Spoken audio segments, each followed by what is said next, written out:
Peace. Today's mathematics is wisdom. Wisdom, all being born to or all manifesting culture. So in other words, today is the 22nd. Wisdom. The same way that 2 and 2 equals 4, wisdom and wisdom manifest culture. I'm also going to elaborate briefly on wisdom in the alphabet, or the 22nd letter in our alphabet, which represents V, or victory. Wisdom, by definition, means right discernment or right judgment. When you see wisdom, what that means is a greater emphasis on right discernment or right judgment. Why is that important? Because when you look at it in the context of the culture of the society around us, everything that you see around us is not designed to encourage critical thinking. When you look at media headlines, they're designed to be provocative. They're designed to grab someone's attention and drive traffic and to get an emotional reaction out of people, not for a person to critically analyze the content that's being shared in those media sources. When you look at products and services that are being promoted, they're not designed to appeal to your critical thinking skills so you can sit and analyze the value of what this product and service is. They're designed to appeal to your feelings, your emotions, your urges, your inclinations, and your tendencies. So even when you look at social media apps, the scroll function itself is designed to not encourage critical thinking. You're designed to scroll past things, and whatever grabs your immediate attention, that is what you engage. So the technology itself is hardwiring us to not think critically about the world around us. That is a disadvantage to us who are striving to gain knowledge of self and to define our own path in life in terms of our culture being free. When you think about this in relationship to victory, when we're coming from a place where we're not critically analyzing things, where we're not having a greater emphasis on what we rightly discern or what we rightly judge, we may make decisions that we may think in the moment are successful or are triumphant, which is other definitions for victory. We may think that we were victorious in the things that we may have said or did in that moment, but in the long run, because we didn't rightly discern that decision before we made it, or because we didn't judge that and weigh it appropriately, in the long run, we may find out like, damn, that wasn't successful what I did. What is an example of this? Oftentimes you may see people who share ideas or solutions about some problems that are going on in the community or in your municipality.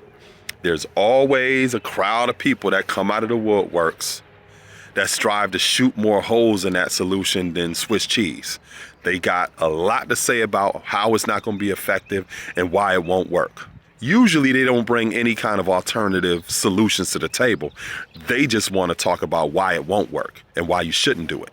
Now, after they shoot down that idea, they may sit back and think that they were victorious. They may think that they were successful or triumphant when it came to not allowing that type of idea to be brought into existence to solve that problem. But when all of the smoke clears, when all of the dust settles, what they don't realize is in the long run, now those who shot the most holes into that idea, those who spoke the loudest and who were the most vocal, have now inherited the responsibility of bringing forth a solution. Because here's what happens. When things continue to go and there's still no solution, there's still no answers, nobody has solved any type of problems, people are going to look around for the people who spoke the loudest, the people who had the most to say about why this wouldn't work. And they're going to ultimately realize, like, dang, that wasn't victorious. That wasn't very successful, the stance that I took initially, right?